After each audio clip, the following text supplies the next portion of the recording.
Welcome in to Sweaty Time Pro Wrestling, the only podcast in the Marshland the Marshland membrane. Oh yeah, get inside of me. The nucleus, the center workhouse of the cell. Now it's my podcast, baby. Okay. The only one on the Marshland membrane. Insane inside of it. Clown posse. Pussy even. Meow meow. No. That's gonna get the kibbles and bits and frisky too for Sweaty Time. No, not Sweaty Time. Lucha Underground. El Rey Network, Robert Rodriguez, Machete. Machetes in the jungle, the wild jungle. The lion sleeps tonight. Wow. I'm okay, Sean, Bob Dylan and at the end there. You're Bob Dylan. I'm not Sean. I'm James. That's Sean. Welcome in, everyone. Hey, hi, welcome. Yes, I looked down to get my coffee, and I look back up, and it is just devolved, which is how we like it here at Sweaty Time Pro Wrestling. X, you know? Yeah. And then you chop the crotch. James, Yeah. you know, I would...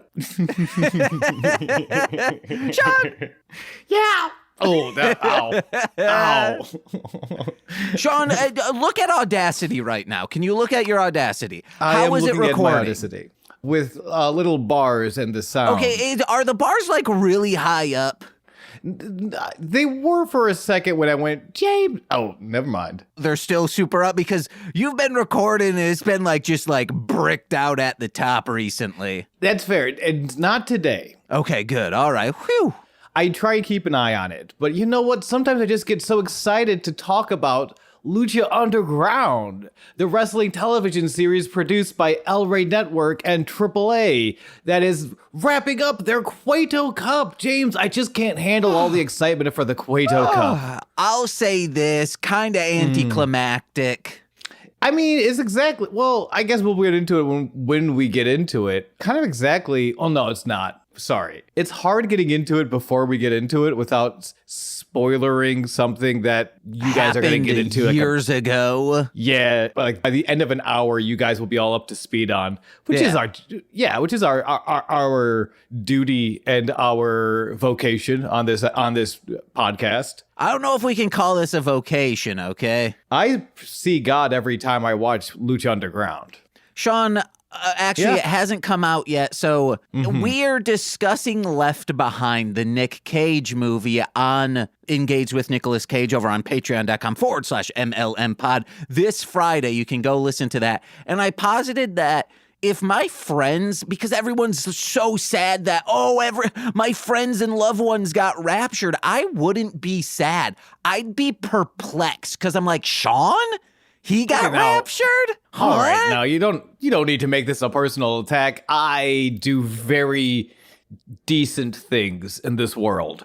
I think I would be happy for my friends if they got raptured. I like to think I would be happy for my friends if they got raptured. But what I'm saying is, it's not that, at least how this movie portrays who gets raptured and who doesn't, you would not get raptured because there is a man who, based on the Christian values, is exhibiting those, is like a upstanding citizen, is very nice to people, is helping, is giving his time to people in need, but then doesn't get raptured because he didn't believe in Christ as the savior. Oh, I don't want to get raptured if that's the deal then. Get all those funny duddies out of here, brother. The movie is wild. Yeah. It sucks, but in the best ways possible. The messaging behind it is everyone who is like a Christianly person in the beginning is just a Karen and a bitch to everyone. But because they believe in Christ, they're walking up to people and like, how come you don't believe in Christ? And it's like, we weren't having this conversation.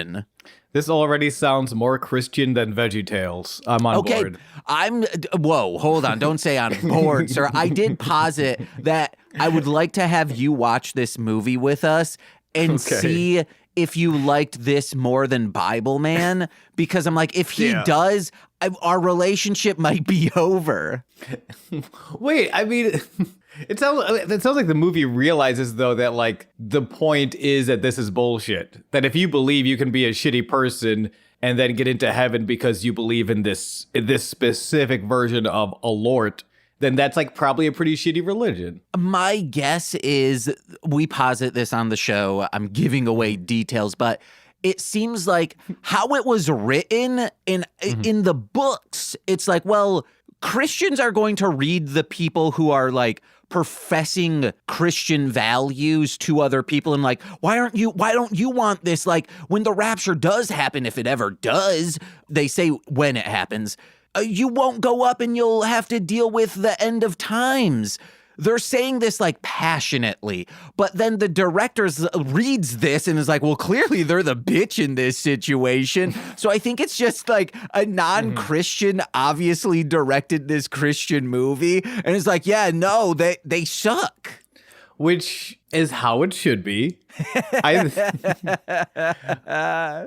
think if you come up with a super Christian-y, God-filled script, then like...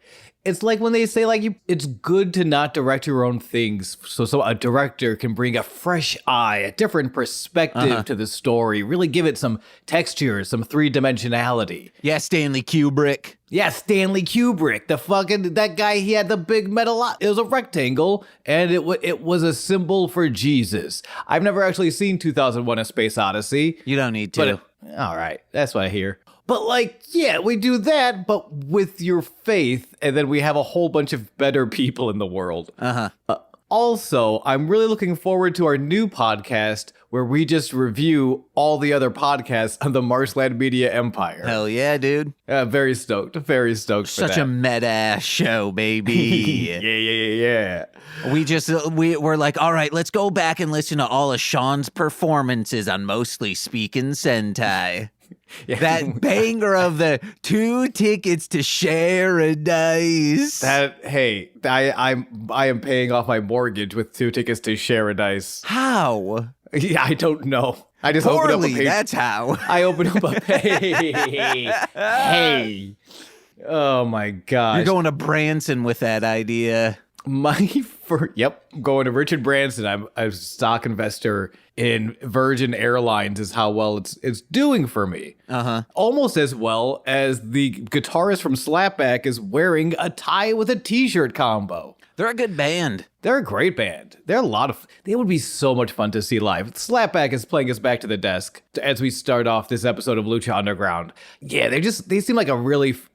If I was at a Warped Tour and I saw Slapback, I would go out of my way. I don't think it would be on a huge stage. It would be like somewhere kind of like chilling in the back, but it's like in the shade and there's a nice like icy machine around the corner. So you're having a chill time. If I went to Firefest 2 and they were playing, I'd be okay with how shitty everything else was. Hell yeah. If I went to Firefest 2 and they were also playing tapes of my dad divorcing my mother, like on a big screen, just playing that on loop, but Slapback was playing, I'd be like, damn, that seems personal, but holy shit, is that guy wearing a tie and a t-shirt? Let's fucking go. It's like when you go see Nosferatu and there's a live orchestra or organ playing all of the music here in Chicago. It's just Slapback live scoring your parents' divorce. Honestly, yeah. I think you would dissociate immediately, Sean. Jokes aside, Slapback's so cool. I think you would immediately shut down. Oh, you don't think that would be good for my mental state that day? No. Oh, okay. Only one way to find out. Slapback, get at us. I would love to book you to score my parents' divorce so we could see how well I hold up. It's a test of my mental endurance. It's the only way I'll get stronger. I'd probably enjoy it because, it's pretty hot when a lady cries. All right. It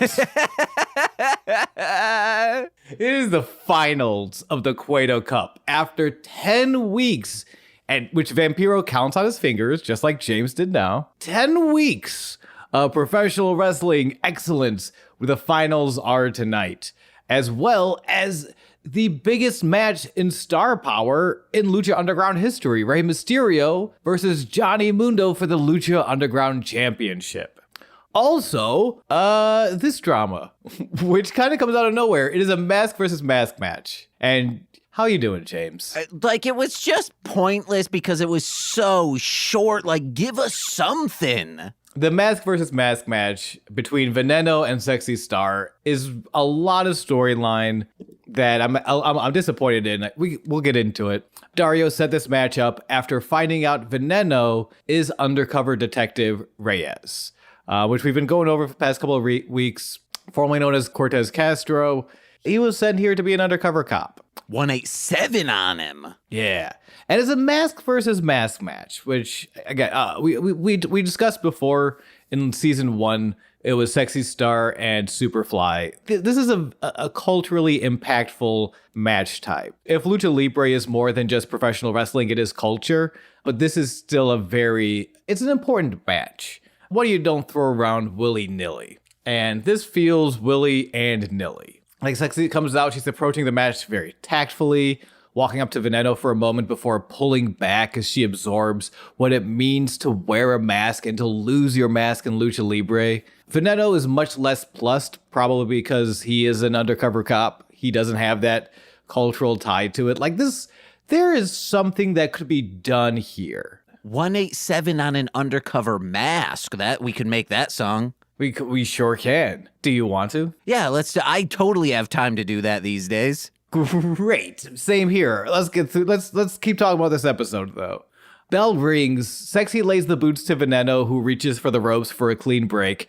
And as the ref pulls Sexy away, Joey Ryan, who was Reyes' cop partner, sold him out to Dario. He comes out of nowhere to snatch the mask off of Veneno's head. And Stryker immediately recognizes him as Cortez Castro. He does not recognize him as Detective Reyes, because I believe the only people who know he's a detective is Joey Ryan, Dario, and Castro. And the entire, viewing audience. And us at home. Hello. Yes. I guess the commentary is much like Jack Kirby, comic book artist. When people are like, man, What's His Nuts is really messing up your artwork with his inks. He's like, what do you mean? Just to find out Jack Kirby never read the actual comics he was drawing. Yeah. Vampiro and Matt Stryker are kind of the Jack Kirby of the temple right now. Uh-huh. Reyes lets himself get counted out so he can slide, dropkick, and slap around Joey. Match goes 51 seconds. It really isn't much anything. For me, the worst part is afterwards, Reyes sets Joey up on the table. Joey punches him in the dick and escapes with the mask. We're probably getting Reyes and Joey Ryan at Ultima Lucha. Yeah. Which is a shame. It means Joey Ryan is booked at Ultima Lucha. Yeah, it's been very nice this season that we don't have to be like, ugh, fuck this guy. Honestly, yeah, I think there's not too many fuck these people in this season at this point. Yeah, we didn't have Alberto Del Rio. No. We have had Sexy Star a little bit, She's in this match. Ironically enough, she's in this match. Yeah. Yeah. But yeah, so like that's, I don't know. Yeah, I feel like they put together the mask versus mask match last minute, but just as a way to unmask Reyes. Yeah, that's just what it is. This is just kind of a way to push the Veneno Joey Ryan story further. Mm-hmm. We'll see if anything actually comes from it or if it's just sort of a side quest. Yeah. I am curious as to how Sexy Star will react to this because she's got to be like, well, this can't be the guy who's putting tarantulas everywhere around me. Yeah. Also, there's that tarantula thing. Yeah. Yeah. I feel like they tried to bring it up again and they're just not going to. And I wonder if we will get that storyline closed this season or not. But Sean, Ultima Lucha, I think it's a 4-parter this season, so you're going to be coming over getting real frisky up in here. All right. Yeah. Pass the catnip. The good shit. Oh, yeah. Or maybe I'll come over to your new place, Torchy's probably got those new things, those acoustic panels up right now. Yeah, still do not live with Torchy. Oh my God. Got my own place. Bitch. It's the same place. Daria is my favorite package for video games, the Humble Bitch package. Bundle. Fuck. Dario's office. He's doing some paperwork as a big fuzzy guitar kicks in and the Lucha Underground champion Johnny Mundo enters. Dario says, "Oh, there's my champion, ready for the big match tonight?" And Johnny says nothing. But the big fuzzy guitar kicks back in, and the camera just sort of pans on him as Benjamin Cook appears. not magically. He was just standing behind Johnny. This entire thing just like made me mad. Really? Because Dario, I feel like his brother's a god who, as we know, eats people's heads. Yeah. Why would he give a shit if... So, long story short, Johnny's agent is here to say, like, hey, you better make sure Johnny keeps the belt tonight, or Johnny's walking with the belt. But it's like, well, one, if he loses the belt, that means he doesn't have the right to the belt. He can take that belt wherever he wants. It doesn't mean he's the champion. It's just that he's in possession of this material, opposed to I earned this belt. It's just a whiny bitch running around thinking he owns the place. So I don't understand Dario's need to follow anything that these two are saying. It's, to back up for like 2 seconds. It is Johnny and Benjamin Cook.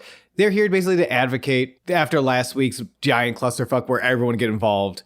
He's like, hey, don't let that happen again. Dario has banned everyone from ringside, including the Worldwide Underground. There's actually a stipulation.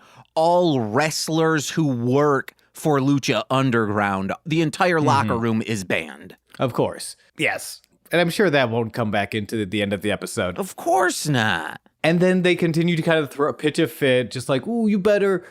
It's the same thing that they were telling the Worldwide, Johnny and Benjamin were telling the Worldwide Underground when they were like, you need to start winning matches. This sort of like, I can just take my ball and go home. Mm-hmm. And I wonder, I don't think we've got anything confirmed. The weird thing about the Temple is that it's not just a wrestling promotion. It is also a circle for black magic and horrible, horrible things. I wonder if the title itself has any magic to it. Because the Gift of the Gods, that championship system seems to be some sort of magic, right? The amulets, they magically go into the belt. Like, if this belt is made with Aztec gold, then yeah, it's got to have some sort of magical properties that when all of it's aligned and all together within the ring around, not White Rabbit style ring around anything. No, the ring around that sigil on the mat will a god appear. I don't know. Possibly. My other thing is, which is why Dario would be worried about Johnny leaving. Because I think I agree with you that Dario shouldn't be concerned. The powerful move is to be like, yeah, go ahead, walk. I will get a new title belt because it's just a title belt. Johnny, you're more annoying than you are worth. Get the fuck out of it. Or he says, yeah, man, you can leave, but guess what? My brother will find you, and I'll let you in on something. You know that one dude? You probably don't remember him. He's from the crew. Yeah, my brother ate him, you know? Johnny's a huge Bale fan. He's like, wait, that's where Bale is? Yeah. No. He could say, you see this bull right here? I murdered my mom with it.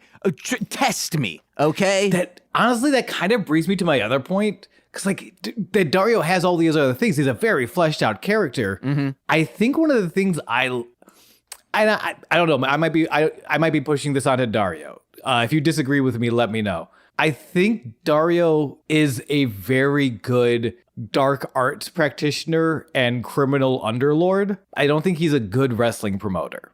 So I think when Johnny and Benjamin Cook comes in to this is classic wrestling politics, right? This is the big star comes in and says, if you give me the championship or I'm not coming out tonight. I'm not you pay me what I think I'm worth or I won't come out. And Dario kind of falls for it because he's not an experienced wrestling promoter. He has not been in the world super long. He's been too busy uncovering artifacts with his father and bringing them back to start a temple. I think that's part of it is Dario doesn't need to give Johnny anything, but he doesn't realize that because he's just not experienced enough of a promoter. He's being taken advantage of. He's getting worked. I'll agree with that, but in a different way. Not so much that he's a bad promoter. He's just really, really into thin gravy and instant mashed potatoes. So he's high all the time. That's another very important layer. I shouldn't have taken a sip of that coffee. A very important layer is Dario is always kind of fucked up. There is not a Yeah. Also, anyone first time listen, we call thin gravy. That's the whiskey he always drinks. And instant mashed potato before you put, your milk and your butter in it. What's it look like? Cocaine. Yeah. I've done cocaine, so I know what it looks like, guys. It looks exactly like the big flakes of instant mashed potatoes. James has done cocaine and flakes of instant mashed potatoes. And which one did you prefer? Instant mash, yeah. Hell yeah. Well, how about, what's going to be some instant mashing? These two competitors' skulls as they go head to head in the Cueto Cup finals. Prince Puma versus Pentagon Dark. I have two notes on the previous segment real quick. Excuse me. One, when they said, even the Worldwide Underground, they're not allowed. You don't need it, Johnny. I wrote, the Worldwide Underground's getting fired because that was the thing. If anyone interferes, they get fired. They can no longer perform in Lucha Underground. So that was my guess. And I loved when they walk out, they put their sunglasses back on and there's like a sword like shing. And I was like, wow, man, that's fucking like so campy, but so cool. Yeah. I mean, even the big fuzzy guitar up top when there's a long time Johnny, there are like these long shots of Johnny not saying anything, just looking really cool as a fuzzy guitar plays. I love that. I also love Dario assures him, you don't need the Worldwide Underground. You're the mayor of Slamtown, which is, you know what, James, next time, that's one request from you. If I'm ever really sad and clearly need the encouragement of a friend, just remind me I'm the mayor of Slamtown. Okay. And that I don't need that damn Jack Evans or his funny signs. Well, I gotta at least be realistic. You're the incumbent mayor of Slamtown. How dare you? How dare you? You're like a prince consort of Slamtown. You know what? Speaking of Prince Puma is taking on Pentagon Dark for the Cueto Cup finals. 10 weeks of tournament wrestling. All comes down to this. Two of Vampiro's disciples now duking it out. Or should I say one of Vampiro's disciples, one of his former disciples. I'm sure it's complicated to be a proud papa, but I'm sure Vampiro is a proud papa nonetheless. This match was just two bumper cars just smashing into each other, trying to push the other back. Like in Soul Calibur, when you can push people out of the ring. I think that's Soul Calibur. And then they can kind of die that way. They're like in sumo wrestling style. I need to push you so hard that you just fall and do not get back up. It is, yes. Which is Vampiro's teachings, I feel like. If Vampiro teaches you anything, it is how to knuckle down, grit your teeth, and push forward, right? There's not a lot of finesse to Vampiro's teachings. He'll also teach you how to go chicken hunting and say whoop whoop and stomp. Yes. He will also teach you to be a juggalo and to join the Dark Carnival. But more importantly is that he is a push forward, violence first kind of guy. Sean, yes. Do you think you'll ever do someone who's you know what? I'm kind of interested in this ICP people. Do you think you'll ever do Shuffling the Deck Part 2 where you are me in Part 1 showing someone Insane Clown Posse? Where are you in this situation? I get probably dead. This is post-rapture. Wait, you're getting raptured? Yeah, you're getting raptured, guys. I love Bible Man, That's enough. Damn it. That's not fair. Bible Man is a shitty show and poorly produced. That shouldn't be the only reason I don't get into heaven. It's not that I like Bible Man. It's that I forgot many months to cancel the subscription on Vimeo. Still? No, I canceled it. I gave maybe a total of $9. I remember. That's just so funny. Euler would be proud. Euler would be very proud. We called back to the rapture bit. Mm-hmm. Yeah. That's a shout out to the deep heads. We called back to the bit where you kept forgetting to cancel Bible Man. That too. You were the last person on Earth to be giving Willie Ames money for Bible Man. Unfortunately, he was just a gun for hire. He doesn't get money for that anymore. I do know that. It still breaks my heart. Pay Willie Ames for Bible Man. This is why this country is in the faith crisis it's in right now. No one wants to pay Willie Ames for Bible Man anymore. Yeah, this show is this wrestling match is a lot like Willie Ames versus the creator of Bible Man for the rights to Bible Man. It's a knockdown, drag-out fight. It might not be personal between these two, but it is personal for the Cueto Cup. That's how I think both of these guys really approach wrestling matches. Mm-hmm. That if you tell yourself all the stakes are on the line in every single match, like if you treat every single match like it's a life or death type of match, you'll just go out there trying harder, doing more. Is that a great way to burn yourself out? Absolutely. Will it get results? Well, they're both in the finals, so you got to give them that. That's how you approach every match in the arena, Magic the Gathering. Yes. Every card is a Sarah Angel, and every planeswalker is you. Wouldn't it be cool if they did a luchador pack where you could get like the Cierro Miero card, Shit. Honestly, I mean, they're about to release their Spider-Man pack. And especially now that Penta and Phoenix are in the WWE, there's a non-0% chance that WWE releases a Magic the Gathering set. Fuck, that's probably happening. I don't know how I feel about that, actually. I might be depressed. That might suck. Yeah, because you'd get the Undertaker and he raises a card from your fallen enemy deck. Yeah. Which is fine. It's mostly all the cop shit that I disagree with Undertaker about. You'd get... the Zombie Wizard is cool. It's all the personal political stuff behind it that kind of freaks me out. Yeah, the characterization, like the characters of it are cool, but everything else... Not so much. Not so much. Yeah. It seems like a guy that listens to too much Steely Dan. No, thank you. Yeah, this is a great match for both of these guys, though. Oh, yeah. I don't know if you had anything more to say about Magic the Gathering. No, zero, except really... Zero Mierdo. Oh, there we go. Hey. Our store better be getting those packs. We got in... The Spider-Mans? 2 Thursdays ago, we got in 2 packs, not booster packs, booster boxes of Pokemon cards. Hell yeah. Before I even left my shift, a full box and a half were gone. People love cracking packs. A friend of mine sent me a meme video of after a long day of work, there's nothing like cracking open a cold one. Which is you think is a beer, but no, it was a pack of Pokemon cards. What? The internet is so funny. I hope they pulled it out of the fridge or the freezer. Absolutely, they did. Okay, thank God. Yeah. No, the fridge and the freezer is covered in Pokemon packs. It's great. Yeah, people love cracking packs. It's very satisfying. It's like gambling, but there's also a Pikachu in there. Oh yeah. Yeah, this is bell rings. Match starts with a strike exchange. Immediately just going to punch each other in the head, which is really cool. I like when the wrestlers punch each other in the head. It makes me go, yay. Yeah, Vampiro goes they lung blowered his ass across the room. They do. In this sort of personal, not personal kind of way.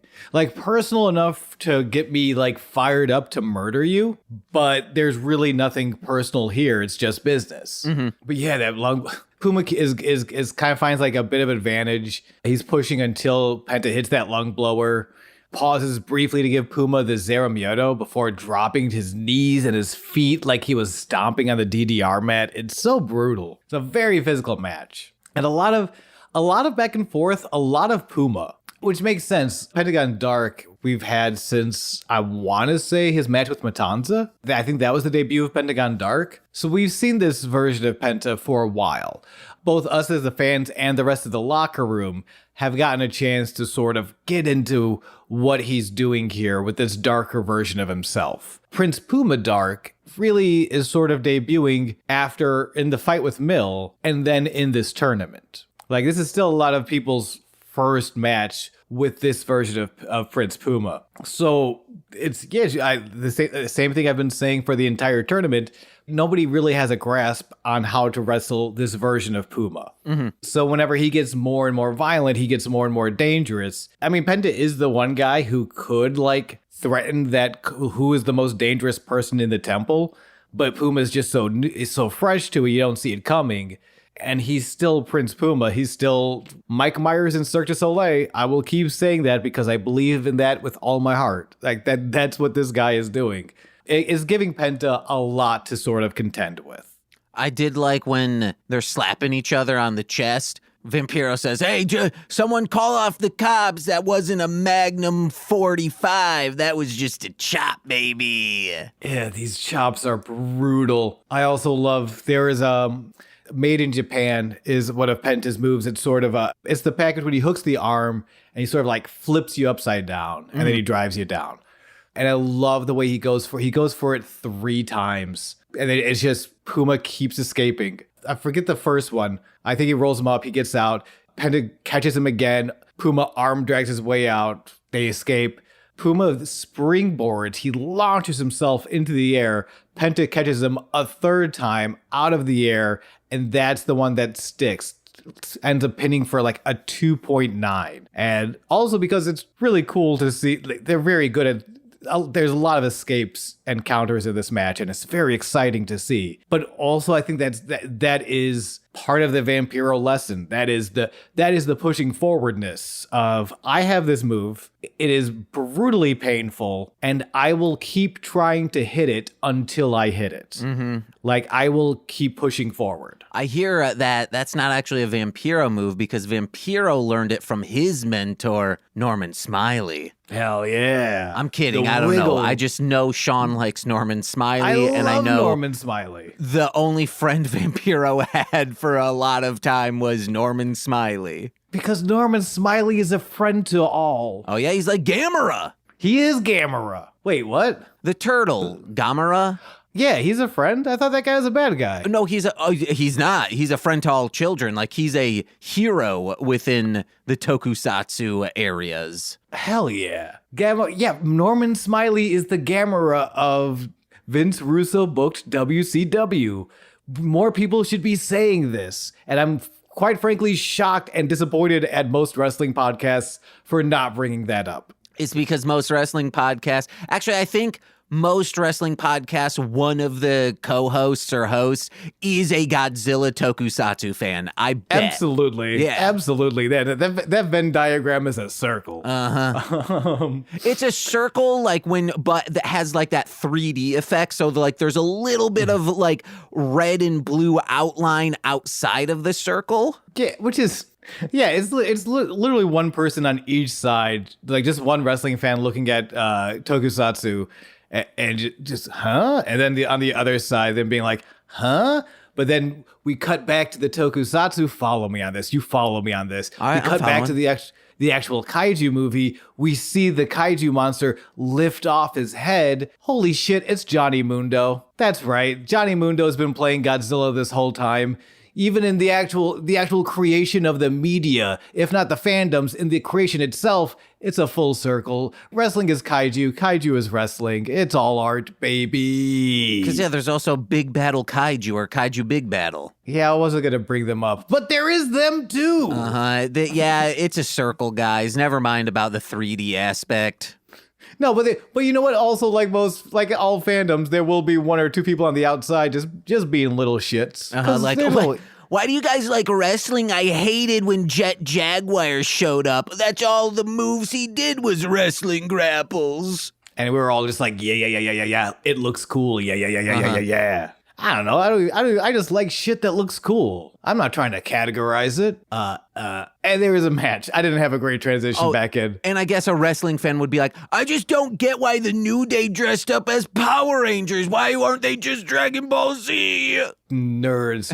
Haters and nerds. I don't know. I don't even like... That's the thing about fandom at this point. I don't even know if I'm a fan of anything in specific. I just like cool shit. Yeah. And like Lucha Underground, this Cueto Cup matchup, this is cool shit. Oh, yeah. Oh my gosh, dude. We get trading Panama Sunrises which is that sort of, the flipping pile driver. Penta ends up hitting off the second rope. It is a deeply unnecessary move. Like, the person's kind of bent over. You jump off of the second rope to land on your feet, but you sort of land on your feet with their head between your legs. And then you flip again and do a pile driver. It doesn't make any sense, but it looks cool as hell. And there's an exchange of that as well. Penta hits the first Panama Sunrise, then Puma hits his second one. Well, it was either Rob Liefeld or Todd McFarlane. I'll quote them in a video. You don't need the belts and chains on any of these heroes, but the kids love chains. Fuck yeah, dude. They're cool. Think of Kingdom Hearts. Yeah. That chains and zippers everywhere. Big shoes. Big shoes. Goofy. My shoes. Goofy the dog. The match continues it is this pace of big move, bigger move, bigger move, bigger move. God, there's a double down. Referee Rick Knox gets to an 8 count before anyone stands up. The ref does not, from my recollection. The crowd gets to 8 because I love when the crowd counts, especially when it's like the ref is down and like they're counting and it's like, no, that person should have won. I think my guess is ref starts counting, but does like the slow count, but then the crowd starts counting, which speeds up the count. And I wonder if Puma and Penta were like, oh shit, we got to get up. These fuckers are counting us. Yeah, it's like every now and again you'll see I'll see a video of like a musician live on stage and it'll be like you just like some analysis of like, hey, this person's starting a count and they're gonna get the crowd. It's a big concert, and then the audience starts clapping on like 1s and 3s instead of 2s and 4s. Oh yeah, and they'd be like, well, watch how this musician adjusts in real time. To me, that's what the referee does when they sort of like stop verbally counting and letting their like, all right, I'm gonna let you guys handle it, but I'm gonna slow down my hand motions so you stop fucking white people and your timing. God damn it. It is very cool. And people they're very excited. I was kind of going to get to it afterwards. There is a mix. It's an interesting reaction, which they've been playing into, but it is Penta, evil serial killer that he is, still getting absurdly huge pops. Probably the most consistently cheered for wrestler in the temple, I think, is Pentagon. Yeah. I think and has been probably for some time. Where Puma, people a lot invested, but a lot more mixed reactions for Prince Puma. Which makes sense. He is going down a dark path. Oh, when that double count out started, Vampiro goes, oh my God, they're dead. And it's one of my favorite things for a commentator to say, oh my God. And it's always in the JR voice of like, oh my God, he's dead. Which is so weird because, yeah, Vampiro is Canadian and spent a lot of time in Mexico. I don't know where Oklahoma came into it, but I also have the, oh my God, they are dead Vampiro quote in my notes. Grapple counter into grapple counter. Puma spits at Penta twice. Once towards the beginning and now towards the end here. There's like one final strike exchange, but they're both like with so much less air in their lungs this time. Then Puma spits at Penta and Penta stops being tired and just fucking beheads Puma. I love it. He's like, God, we've been wrestling for so long. I'm about to, you know what? I'm starting to really find some appreciation. Did you just spit at me? Fuck you. Kicks him in the head. Grapple counter into grapple counter. Penta finds his way to the top rope, but Puma rolls up rising palm strike. And even then, they still have to fight for that top rope position. It is constantly a struggle between the two of them just to see who can struggle more. That's like Dick Grayson and the Flying Graysons. They were fighting for that top rope position, and unfortunately, his parents found it. It's kind of like if Dick Grayson and the Flying Graysons only had one top rope. And also, Vampiro kind of is a Batman. Very hard to impress. Very cool, very cold exterior, but deep down, he's all about that family. He's a Vin Diesel, Corona sipping type of guy. He's afraid to say it, but he's all about family. And Pentagon, very much like Dick Grayson, but Puma, very much like Tim Drake, because he did die, then get resurrected. And now he's like a Red Hood. Damn. Yeah. Fuck.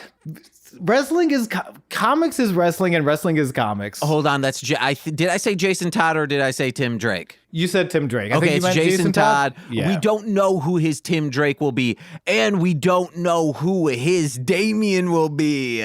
Oh, his son? No, we've seen his Damien. His daughter in that Vampiro documentary. Yeah, but she's not I want wrestling Damien, you know? Oh, okay. So it needs to, I guess it would be his child with Matt Stryker. Is Matt Stryker his Talia al Ghul? I don't know. We don't have time to figure out. Okay, great. But that's further in the future. We're currently on season 3. Yes, we are in season 3. The second match is Puma finds the Frankensteiner off of the top rope, finds a 630 splash to follow up and make the cover. Prince Puma wins the Cueto Cup in 9 minutes and 37 seconds. And we get some boos. We get a lot of boos, which is, interesting. Vampiro gets into the ring to raise the hand of his student as his former student, Penta, looks back and Puma mockingly flashes the Zero Miedo. Like Puma's being a little shit. After he wins, he's flashing the 0M over and over, like, yeah, fuck you, Penta. Like he's a brat. I think Puma is being a brat here. And yeah, the crowd straight up boo, especially when Dario gets in the ring to hand the Cueto Cup over. I was wondering because like they handled this too quickly, it seems like. I wonder if in the room they thought, okay, people are really going to respond to Puma winning this. But then when the boos started, they're like, oh no, we misjudged this. I think we need to just like hurry this along to get to the main match because I know other people aren't seeing the interstitials that we are, the vignettes, to know the storyline that's going. But going into this, I was like, there's no way Penta's winning. Puma's going to win. We know his contract's up. We know he's going to face whoever wins in the final match in Ultima Lucha. And so we knew story-wise, this is the way to go. So I was confident Puma would win. So it's weird that people are booing, but I think people just love Pentagon so much that they're like, yeah, we would love to see Penta versus Ray. And then people are like going to boo again later on because that's never going to happen. Well, and I think it is a couple of things. We mentioned before, shouts out to Fortnite Spider-Man, who will be listening to all these episodes later as they catch up on Lucha Underground. But we talked before from like season 2, Penta failing to get the title off of Matanza, and doing it in the middle of the card, like 3 nights of Ultima Lucha, and him doing it in the middle of night 3. I feel like there is some in the temple. Penta always kind of being clearly the top guy, like the guy we just said earlier. I don't think anyone's getting as loud of reactions, as big of cheers, specifically cheers, as Pentagon is. And they've still always kind of kept him near the top, not quite there. Yeah, right? I would say the only one who would rival him, but, seasons 1 and 2, not so much 3 because of storyline happening right now, would be Drago. Yes, I would agree with that. But I think because of storyline, and I think also because of Penta's storylines, like his storylines with Vampiro, and the fact that they made him just like breaking arms every week, and him still getting just as cheered as he did. Yeah, it's wild. So people have been wanting Pentagon for some time, and it feels like always kind of like he's, especially not seeing the vignettes, he's always almost there, and no, not quite. Like there is a bit of a carrot and a stick with Pentagon. It feels like as a fan that people are sort of reacting to viscerally. It's also Puma people have probably seen some vignettes, so they might know that Puma is going down a darker path. He is rejecting the teachings of Rey Mysterio and the other Technicos to become an evil Canadian just like Vampiro. I think there is a third thing too that we kind of talked about before, not just this sort of obvious push I know I mentioned before, when you see a superstar getting pushed that clearly management want you to cheer for. Yeah. We printed all these Roman Reigns shirts. You guys better accept that he's your new babyface. And it's not organic. There's an extra layer that I remember watching it thinking like, this is why wrestling is different in 2016 than it was in like even 2006 or 1996. People know that Prince Puma is Ricochet, and people know that Ricochet is not from Boyle Heights. Like they keep saying, because the character Prince Puma is from Boyle Heights. He's supposed to be a hometown guy, but that is the wrestler portraying that character is not. And people now have information to that. And I was thinking about this. I don't think you can really do wrestling characters the way they used to. Yeah. Where you would go, a promoter would give you a costume and tell you to be this character. It doesn't resonate as well, especially after the whole Jim Ross of it all. I think it was from Jim Ross. I don't know if he got it from somewhere else, but that the wrestling character is you just 10 times louder. Yes. Which it just doesn't, these characters you hand off aren't resonant. And it's something that like Vince McMahon would kind of get criticized for his entire promoting career of like, it worked maybe once or twice. Like you gave The Undertaker a whole character and he ran with it, but he's also like dedicated himself to convincing everyone around him he was a zombie wizard.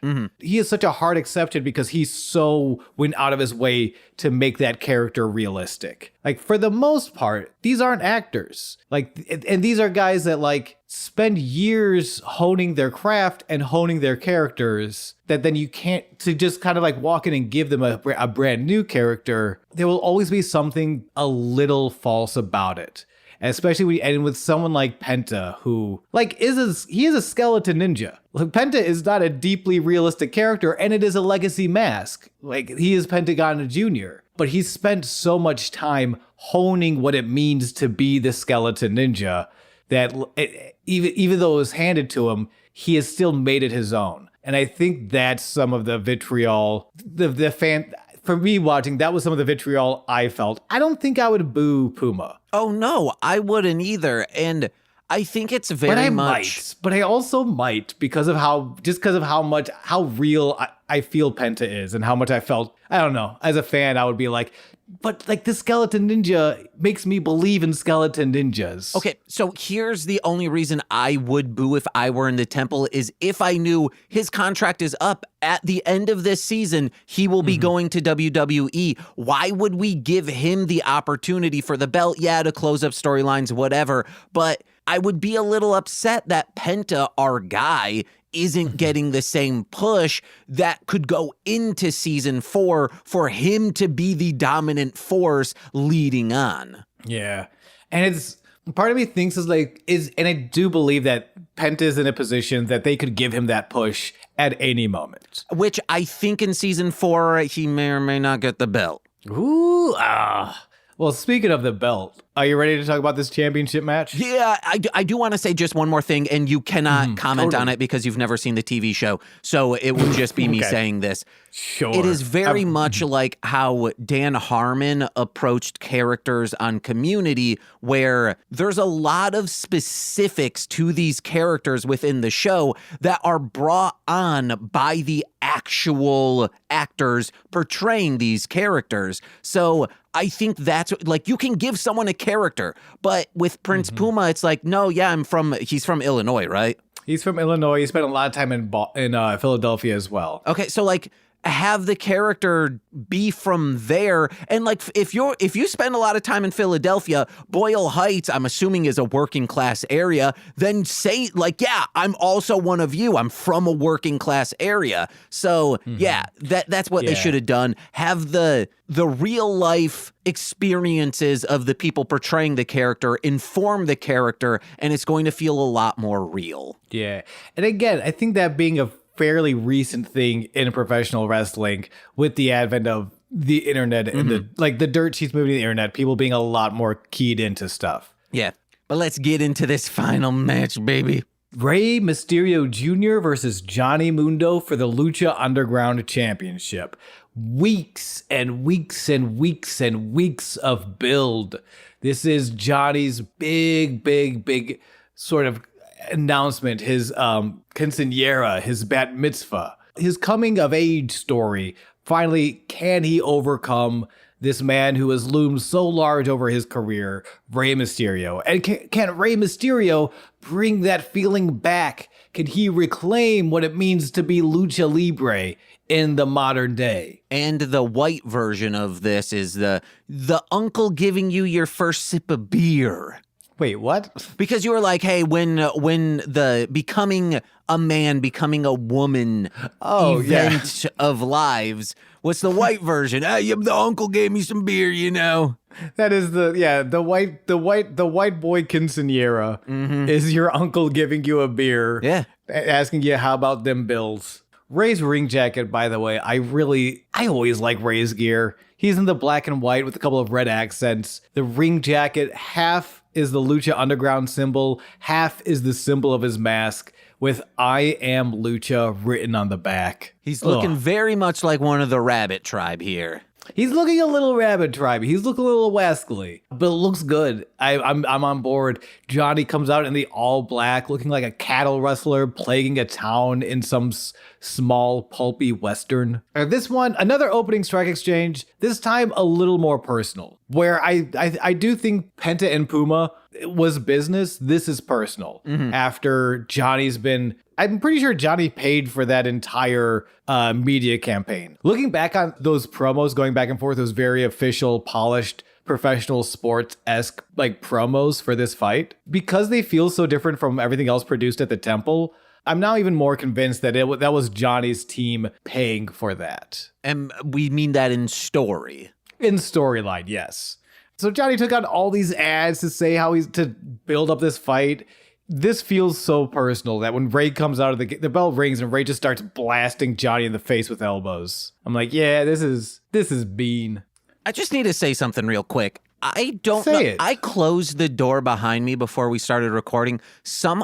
Does Butter know how to open doors now? Because the door was open and she was here. Yeah, I taught Butter that. Whoa.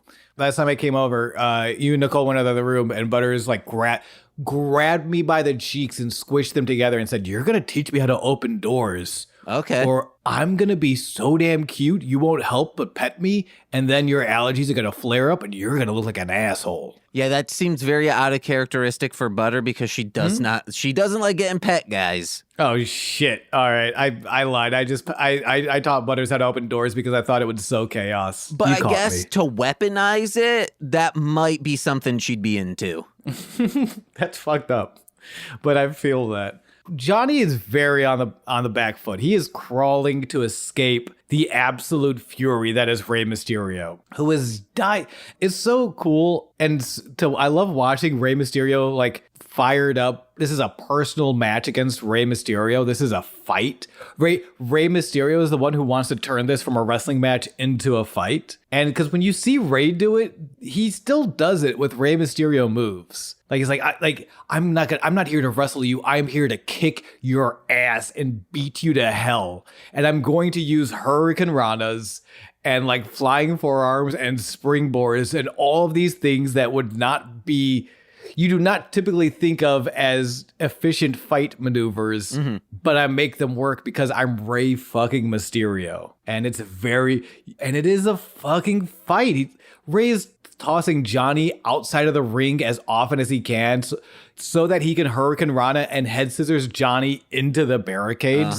That first one is fucking oofa. You talk about a cannon fire going off. Johnny's back hitting that barricade after getting whipped around by his neck. Yeah, and multiple times just onto the cement floor. Yeah. Oh my god. It's brutal out here. Ooh, Olivia Rodrigo. Is that an Olivia Rodrigo? Yeah, it is. I don't know why I asked. It'd be so weird if it wasn't. ooh, she started saying, ooh, Olivia Rodrigo. And I say, what? And then I slowly turn around and Olivia Rodrigo is behind me, but her eyes are like bleed. It's a creepypasta. It's going to turn into a creepypasta. We don't have time to get into it, but trust me, it's an Olivia Rodrigo creepypasta. If I ever become friends with Olivia Rodrigo, we will creepypasta you. No. It's going to be so easy to get inside your house. Of course, Torchy's going to say, yeah, Olivia Rodrigo can come scare our roommate. Damn it. The fortune teller was right. I will die via Olivia Rodrigo creepypasta. I love when Ray takes the fight and when he makes this a wrestling match and Johnny's like, oh yeah, right, I'm evil.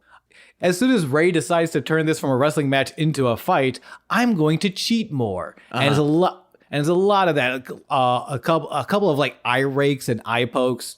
There's the one spot where they start picking up the speed and Johnny just slows it down long enough to throw Ray. He doesn't throw Ray out of the ring. He slides Ray out of the ring. And it's a classic Rey Mysterio spot where he sort of slides on his belly like a penguin to go to the outside. And then usually he'll do like a body splash and someone will be like, ow.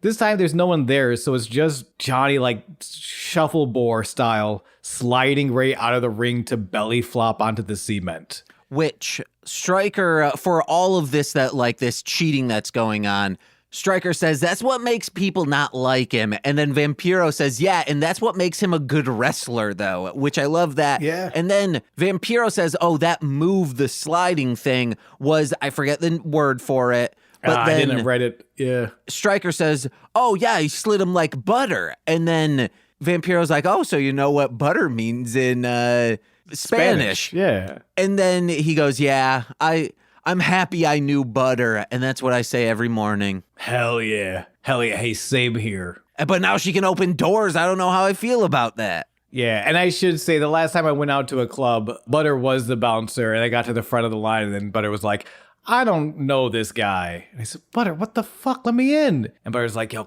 be cool. Absolutely not. Look at what you're wearing. I cannot let you in. All this under Butter's breath. So like, not in front of everyone, but it's like, yeah, absolutely not. Look at what you're wearing. I cannot let you in here tonight. Yeah, I don't fucking know this guy. And then I was dragged kicking and screaming away from the nightlife. So you're not happy you knew butter because it doesn't give you... I wish I knew Butter, but apparently I do not. Yeah. Yeah. I don't know why Butter would be anywhere near a club because Butter is scared of everything, but I guess she's really coming out of her shell. She's also very wealthy, so I don't know why she needs a job either. I guess just to like dominate a little bit. Which seemed to be the vibe. Yeah, this was not an exercise in profession. This was an exercise in domination. Were you at the annoyance? Is that where you were trying to get into? Yes, there is a bouncer for the annoyance, and it is Butter. All right, I know Henry likes to go there, so she probably became a bouncer so she could reject and turn away Henry.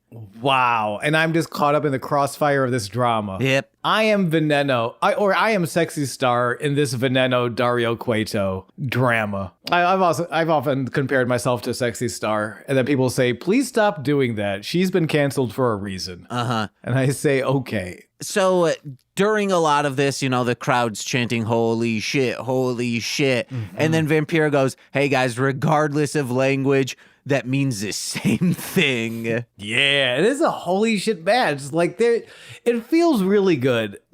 At some point they cut to, and I can't be sure, but it's an older woman and a younger man, and they are wearing Johnny Mundo's sunglasses.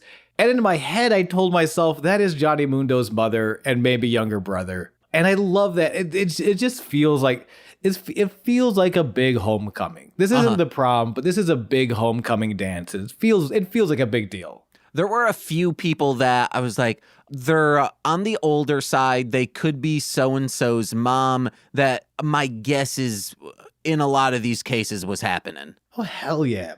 If I was wrestling for the Lucha Underground title, whether or not I knew I was going to win or lose, I want my mom sitting there in the front row. Yeah. You know Nadine's coming through. I don't know about the front row. Yeah, maybe not the front. People get thrown into the front row a lot. Yeah, and my mom would just be screaming for it, so absolutely not. Yeah, your mom is the type of fan that starts chanting for "We want tables" and it's like 2 seconds into the match. No, I'm saying my mom would we would have to go to an HR meeting because I allowed my mom to come here and she was trying to grope wrestlers. Oh, That's what she's like, yeah, throw him into me. And it's like, oh, no. I don't want this anymore. No. Calm down. Yes, I'm 1,000,000 deaths or 1,000, I mean, but like, no. Yes, I love this quote. This is another Vampiro quote. A rock and roll Hollywood style super kick to the chin to the jukebox that is Rey Mysterio. And the song that is playing is Did I Really Need to Take a Kick to the Face? Written by Johnny Mundo, performed by Johnny Mundo, live at the Temple in Boyle Heights. By Johnny Mundo. It is such an unnecessary description. It is poetry, though. Vampiro's a fucking poet sometimes. Johnny sets Ray up on the top rope. He starts ripping at his mask. Like, again, as soon as Ray turns this into a fight, Johnny turns it into a dirty fight. He leaves Ray free of woad, so he slides in for the drop kick, but Ray does a sit up and Johnny ends up sliding nuts first into the ring post. Ow. It is a monster. Another thumb to the eyes from Johnny leads to an attempted Alabama slam, which gets blocked by Ray, who turns it into a Canadian destroyer. Deep cover for 2.9. Good God, this match. Jumping a little bit ahead, as we get towards the end, Johnny blocks the Hurricane Rana. Ray transitions from a wheelbarrow to a body scissors to throw Johnny into the ropes. This is his second time throwing Johnny into the ropes. And if you're a Rey Mysterio fan, you might recognize that if someone gets thrown into the ropes, that's a good sign someone is going to catch a 619. Oh, yeah. Rey Mysterio's signature Tiger Feint kick. This is the second attempt, though. So, of course, he's not going to get it on the second try, because Johnny, on the way down, is going to grab the referee and sort of body check himself into the referee Marty Elias, I believe, who is knocked unconscious. There is no referee. It is about to be chaos and lawlessness. As Johnny grabs the title, he's going to blast Rey Mysterio. He kicks him in the dick first. Oh, and then he grabs the title. He's going to blast him in the back of the head. He's going to use this foreign object. He's going to hit him with a weapon until the greatest wrestler to ever live comes to the ring. The baby face of all baby faces, your, mine, and your mother Margie's hero, Dirty Dominic Mysterio, baby. You know, as a teen, I rebelled by saying, like, I reject your religion, family. But now as an adult, I say, I love Dominic Mysterio, Mom. I love Dominic Mysterio. That's my rebellious phase.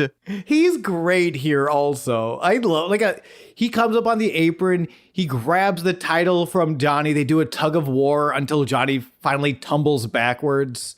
But Dom gets in the ring. He does a double leg takedown. He just starts kind of beating up Johnny until the security, which we talked about before, it took us a while to realize this security is not Lucha. Lucha Underground does not have security. Johnny Mundo has hired himself security. Mm-hmm. So they're out here to chase away Dominic Mysterio, who is not a contracted wrestler interfering in this match. He is a son who cares about his father. Can't fire a civilian. Can't fire a civilian. You also can't catch a man who punches you in the face. Dominic, on his way out, he gets out of the ring. He's getting chased by security. And right before he leaves, he makes sure to do just like a running Superman punch to one security guard.